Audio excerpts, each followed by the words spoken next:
السلام عليكم ورحمة الله وبركاته. مرحبا بكم اخوتي الكرام. حلقة هذا اليوم ان شاء الله ستكون استعراض لشراب الاسم التجاري هو سيدلار كما تلاحظون، اللي يندرج ضمن الكاف سوبرسنت المهدئ للسعال. طبعا شراب مهدئ للسعال.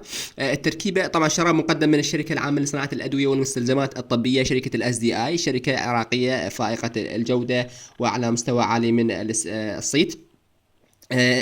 تركيبة الشراب هو الديكسو ميثورفان هيدرو بروميد من 15 ملي جرام. الشراب فعال جدا عادة للأطفال والكبار طبعا أيضا. يستخدم 3 مرات بعد الأكل، ولا يحتوي على أي تأثيرات جانبية لكثرة الاستخدام.